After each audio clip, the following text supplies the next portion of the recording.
والسلام والتحیۃ والاکرام علی سید انبیائہ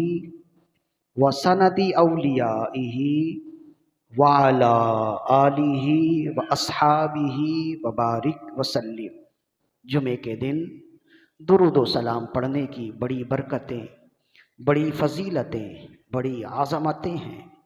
ان تمام تر برکتوں کو، فضیلتوں کو،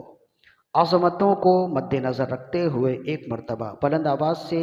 اپنے آقا مولا صلی اللہ علیہ وآلہ وسلم کی بارگاہ میں درود و سلام کے نذرانے پیش کیجیے۔ اللہم صلی علی سیدنا و مولانا محمد طب القلوب و دوائہا و عافیت الابدان و شفائہا و نور الابصار و ضیائہا و روح الارواح و غذائہا وعلی آلہ و اصحابہ و بارک وسلم۔ جو شخص اس دنیا سے چلا جائے اسے مورث کہتے ہیں، اور اپنی اولاد اور دیگر لوگ جو وہ چھوڑ جائے انہیں وارثین کہتے ہیں یا ورثاء بھی کہتے ہیں، اور وہ جو اپنے پیچھے مال و دولت چھوڑ جائے اسے ورثہ کہتے ہیں، ترکہ بھی کہتے ہیں۔ مرنے والا جب اس دنیا سے جائے تو اور وہ اپنے پیچھے جو مال چھوڑ جائے اس مال میں 4 طرح سے حقوق ہیں۔ پہلا حق اس مال کے ساتھ یہ ہے کہ اس کے اپنے مال سے اس کی تجہیز اور تدفین کی جائے، صرف تجہیز اور تدفین تک ہی ہے، باقی ایصال ثواب کے لیے کھانا کھلانا، دیگر اور معاملات کرنا یہ اس مال کا حق نہیں ہے۔ تجہیز و تدفین کے بعد دوسرا حق میت کے مال میں یہ ہے کہ اس کا قرض ادا کیا جائے۔ اگر اس کا قرض ہو لوگوں سے، اس کے دوستوں سے، تعلقاتیوں سے،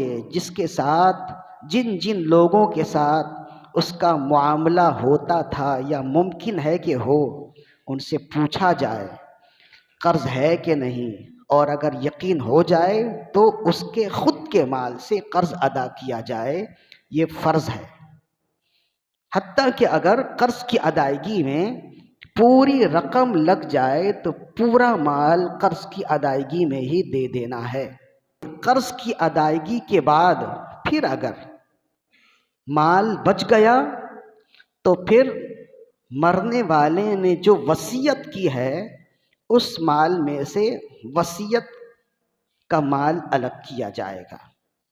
تجہیز و تدفین، قرض کی ادائیگی اور وصیت کی ادائیگی، جب یہ تینوں حقوق ادا ہو جائیں تو پھر جو مال بچ جائے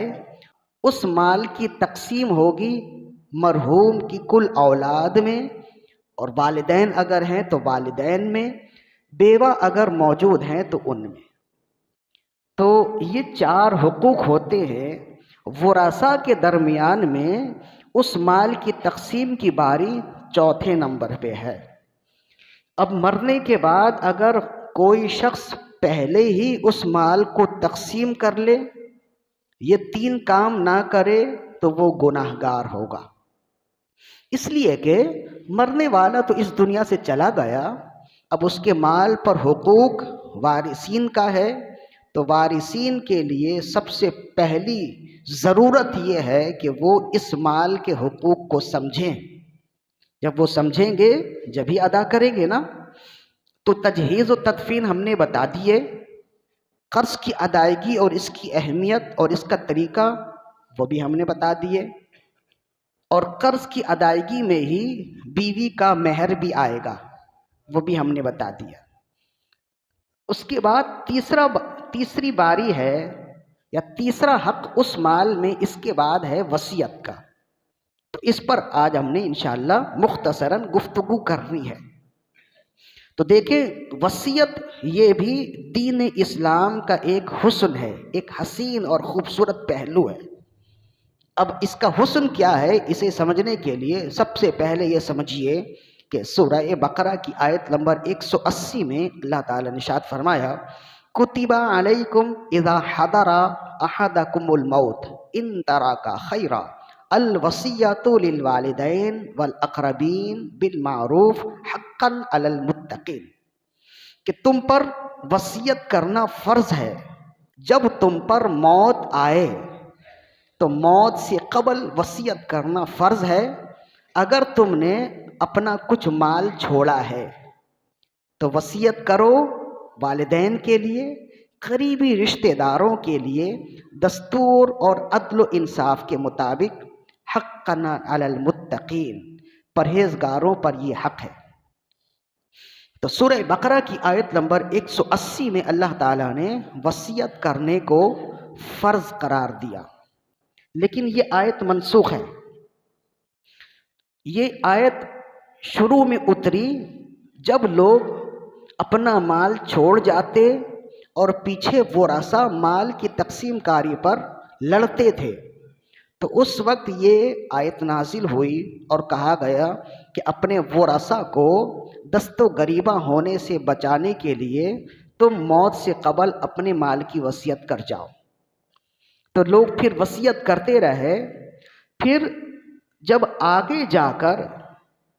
وراثت کی آیات نازل ہو گئی تو پھر وصیت کا حکم منسوخ ہو گیا، اس لیے کہ اب اگر کوئی چھوڑ جائے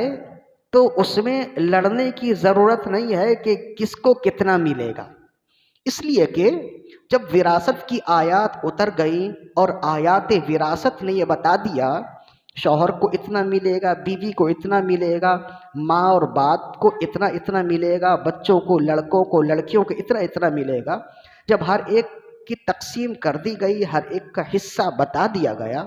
تو اب اس میں اختلاف نہیں ہوگا۔ یعنی آیات وراثت جب نازل ہوئی تو وصیت والی آیت منسوخ ہو گئی، اب وہ اس کی فرضیت ختم ہو گئی۔ لیکن علماء نے لکھا کہ فرضیت ختم ہوئی ہے لیکن اس کا استحباب باقی ہے، یعنی بہتر یہ ہے کہ اب بھی کوئی اگر موت کے قریب آ جائے، یعنی جسے ایسا لگے کہ اب میری زندگی آخری مرحلے میں ہے، تو اسے چاہیے کہ وہ وصیت کر جائے۔ اب فرض نہیں ہے، واجب بھی نہیں ہے، اس لیے کہ اگر وہ وصیت نہ بھی کرے تو اس کا مال قانون کے مطابق تقسیم ہو جائے گا، لیکن مستحب ہے، بہتر یہ ہے۔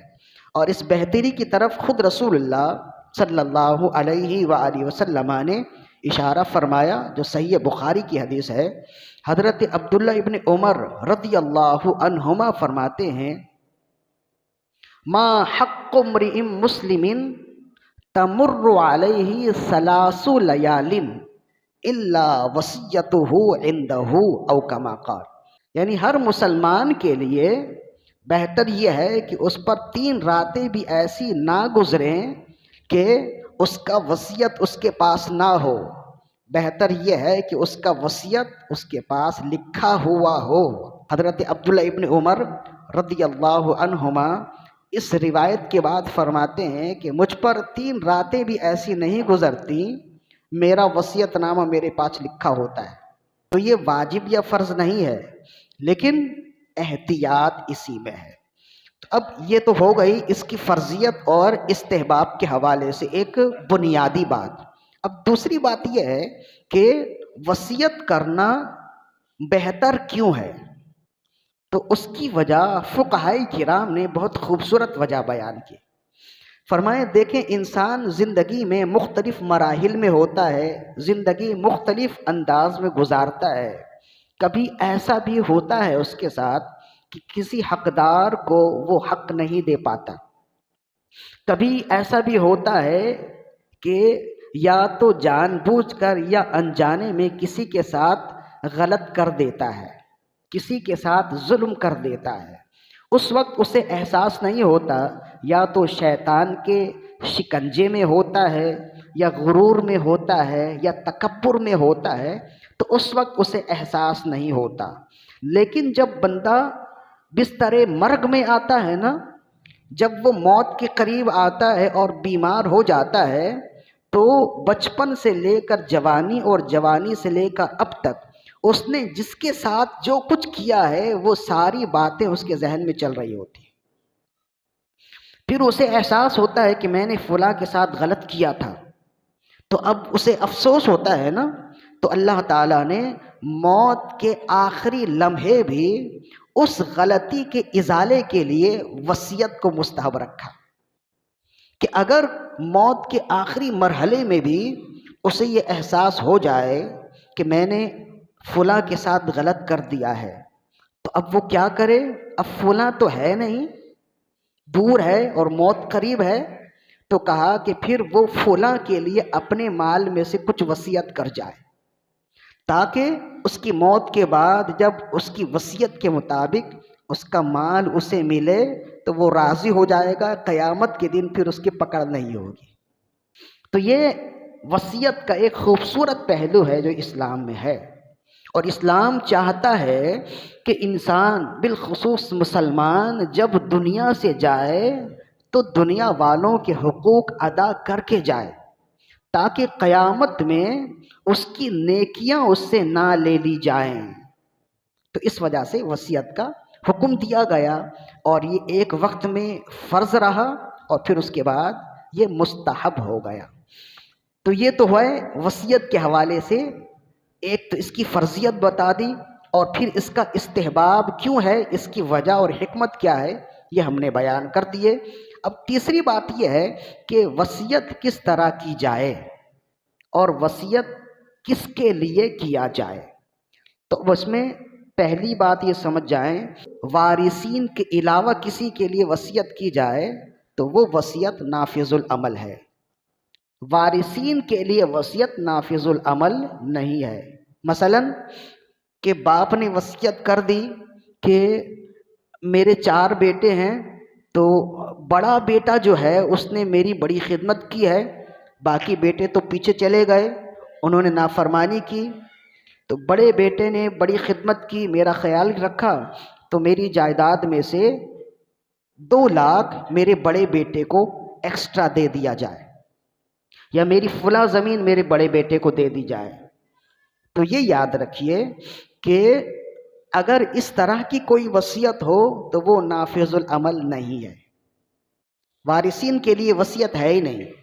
اس لیے کہ قرآن و سنت نے وارثین کا حصہ مقرر کر دیا ہے، وہ باپ کے وصال کے بعد وہ رثا کو خود ہی مل جائے گا۔ چلتے چلتے یہ بھی سمجھ جائیں کہ اولاد جتنی بھی نافرمان ہو جائے، خدا نہ خواستہ، اللہ ہر ایک کو فرما بردار رکھے، والدین کا تابع دار رکھے، اولاد جتنی بھی نافرمان ہو جائے، باپ کے مرنے کے بعد اسے باپ کی وراثت سے حصہ ضرور ملے گا، بھلے آپ نے اخبار میں لکھ دیا ہو کہ میں نے اسے اپنی جائیداد سے عاق کر دیا ہے، یہ عاق نامہ اسلام میں اس کی ویلیو یا اس کی حیثیت صفر ہے، کچھ بھی نہیں ہے۔ یہ عاق نامہ صرف دنیا کے لیے ہے تاکہ کبھی ایسا ہو کہ وہ اس نے کسی کا مال چوری کیا ہو تو لوگ گھر میں اس کے باپ سے تقاضا کرنے نہ آ جائیں کہ تمہارے بیٹے نے چوری کی ہے تو وہ تو اب پکڑے میں نہیں تو تم دو، تو وہ کہہ سکے کہ بھائی ہم نے تو اسے اپنے آپ سے جدا کر دیا ہے، اب ہمارا اس سے کوئی تعلق نہیں ہے۔ ایک لحاظ سے دنیاوی اعتبار سے عاق نامہ اہمیت رکھتا ہے،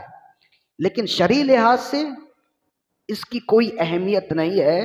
ایک اخبار نہیں، دنیا کے تمام اخباروں میں آپ دے دیں کہ میرا بیٹا فلاں فلاں جرائم میں گرفتار رہا اور پھر وہ بات نہ مانتا رہا، لہذا ہم نے اسے اپنی جائیداد سے بے دخل کر دیا ہے، لا تعلق کر دیا ہے، عاق کر دیا ہے، اور اب آج سے ہمارے یا ہمارے خاندان سے اس کا کوئی تعلق نہیں، میرے بعد میری جائیداد میں اس کا کوئی حصہ یا دعویٰ نہیں ہوگا۔ ایک نہیں سینکڑوں اخبار میں آپ لکھ دیں، لیکن ادھر آنکھیں بند ہوگی۔ اللہ تعالیٰ کا فیصلہ یہ ہے کہ جیسے تمام بھائیوں کو ملے گا، جیسے میت کے تمام اولاد کو ملے گا، اسے ہی ملے گا۔ یہ عاق نامہ کوئی چیز نہیں ہے۔ تو وصیت یہ ہے کہ وصیت وارثین کے علاوہ کسی دوسرے کے لیے، اجنبی کے لیے وصیت کی جاتی ہے، وارثین کے لیے وصیت نہیں ہے۔ خود حدیث شریف میں رسول اللہ صلی اللہ علیہ وآلہ وسلم نے ارشاد فرمایا، ان اللہ اعطی کل ذی حق حقا الا لا وصیت لوارث، فرمایا بے شک اللہ نے ہر حقدار کو اس کا حق دے دیا ہے، تو اچھی طرح سن لو، سمجھ لو، وارثین کے لیے کوئی وصیت نہیں ہے۔ تو یہ ہمارے لوگ دینی معمولات میں، دینی معاملے میں ناسمجھ ہونے کی وجہ سے اس طرح کی وصیت کر جاتے ہیں، اور پھر وصیت کرنے کے بعد آتے ہیں دارالافتاء میں، بیٹا لے کر آتا ہے کہ والد صاحب نے میرے لیے وصیت کر دی تھی کہ یہ دکان میری ہے۔ اب والد صاحب کی وصال کے بعد سارے بیٹے لڑ رہے ہیں کہ نہیں، جیسے اور جائیداد میں تقسیم ہے تو اس دکان میں بھی تقسیم ہے، حصہ ہے، سب کا ہے، اب کیا کریں؟ تو اس طرح کی ناسمجھی نہ کریں، اس طرح کی غلطی نہ کریں۔ اولاد کے لیے وصیت بیکار ہے۔ ہاں، اگر کسی بیٹے سے یا کسی بیٹی سے آپ بہت زیادہ راضی ہیں، واقعی اس نے آپ کی خدمت کی ہے، زندگی میں ہی اسے کچھ دے دیجیے۔ زندگی میں وہ مال آپ کا ہے،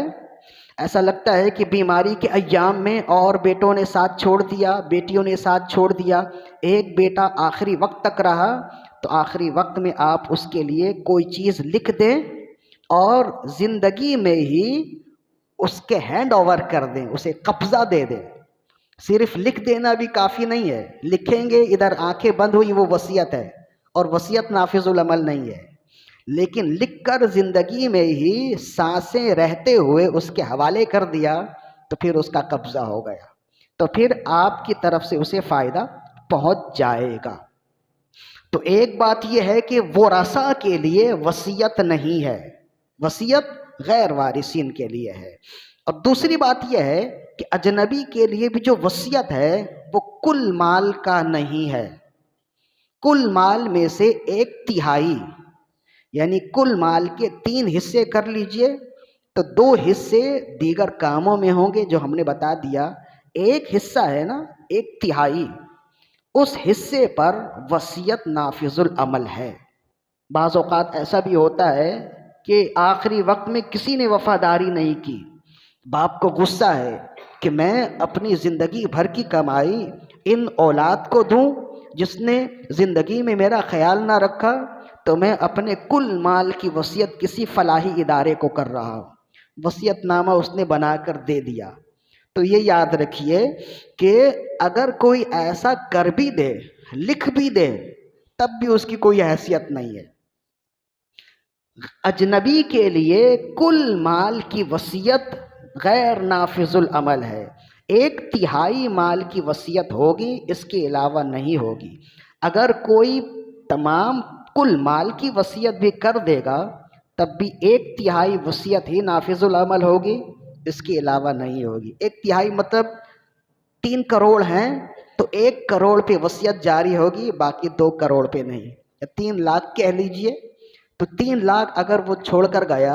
اور اس نے وصیت کر دی کہ یہ 3 لاکھ فلاں مدرسے میں دینا ہے، میرے بچوں کو کچھ نہیں دینا ہے،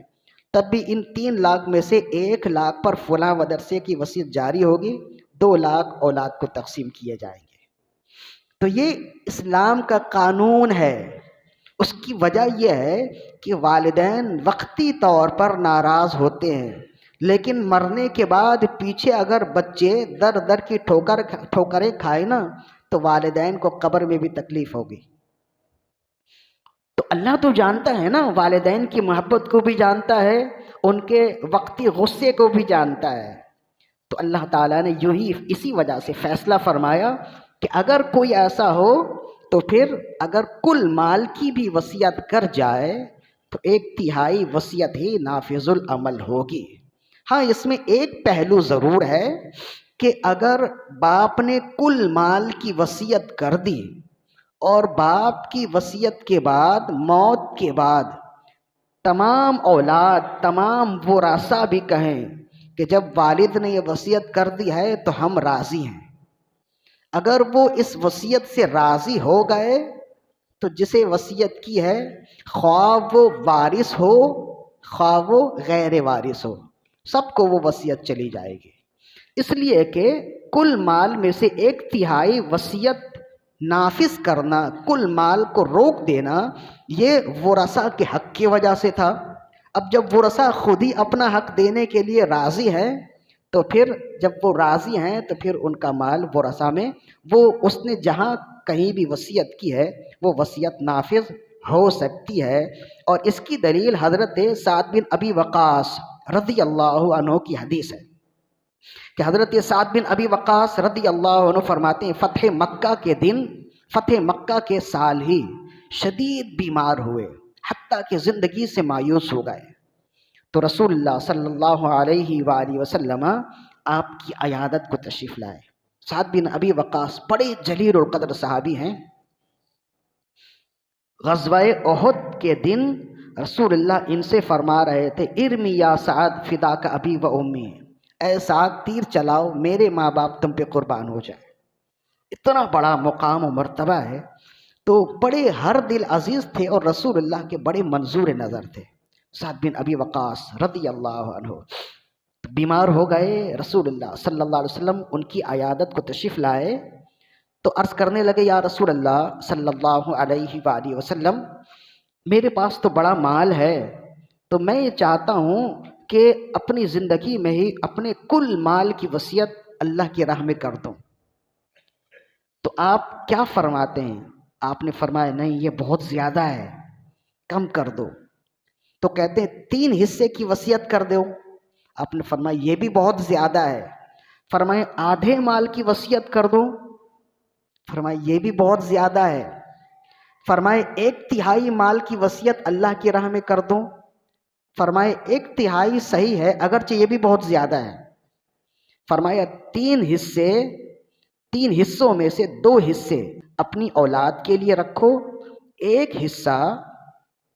اللہ کی راہ میں وصیت کر دو۔ فرمایا دیکھو یہ عمل اس سے بہتر ہے کہ تم کل مال کی وصیت کر جاؤ اور تمہارے بعد تمہاری اولاد کنگال ہو جائے اور لوگوں کے سامنے ہاتھ پھیلاتی رہے، اس سے بہتر یہ ہے کہ تم اپنی اولاد کے لیے بھی کچھ چھوڑ جاؤ تاکہ تمہارے بعد تمہاری اولاد کے کام آئے۔ تو یہ ہے توازن، یہ ہے دین کا اعتدال جو اللہ اس کے رسول نے ہمیں بتایا ہے۔ تو کل مال کی وصیت نافذ نہیں ہوگی ایک، اور دوسری بات یہ ہے کہ وصیت ہمیشہ اجنبی کے لیے نافذ ہوتی ہے، اپنے بچوں کے لیے، والدین کے لیے وصیت نہیں ہوتی ہے۔ اگر کوئی موت سے قبل اپنوں کو کچھ دینا چاہے تو اس کے لیے بہتر یہ ہے کہ زندگی میں ہی کچھ دے دے، تو اس کے لیے بہتر ہے۔ اس کے علاوہ وصیتوں میں ایک بات اور بھی ہے، ابھی بہت ساری باتیں تھیں، وقت تو اب ختم ہو گیا نا۔ وصیت وہ نافذ ہوتی ہے جو قرآن و سنت کے مطابق صحیح ہو۔ چنانچہ فقہاء کرام نے ارشاد فرمایا کہ اگر کوئی یہ وصیت کر جائے کہ میری موت کے بعد مجھے فلاں جگہ دفن کرنا، تو اگر ممکن ہو تو فلاں جگہ دفن کر دے، اور اگر ممکن نہ ہو تو اس کی وصیت پر عمل کرنا واجب نہیں ہے۔ یہ بالکل عام سی بات ہے۔ مثال کے طور پر کسی نے وصیت کر دی کہ میں جب مر جاؤں تو مجھے جنت البقیع میں، مدینے میں سبز گنبد کے سائے میں دفن کرنا، اللہ ہر ایک کو وہاں کی زمین عطا کرے اور وہاں کی خوبصورت موت عطا کرے۔ تو اگر کسی نے یہ وصیت کر دی تو ہر ایک کے لیے تو ممکن نہیں ہے نا۔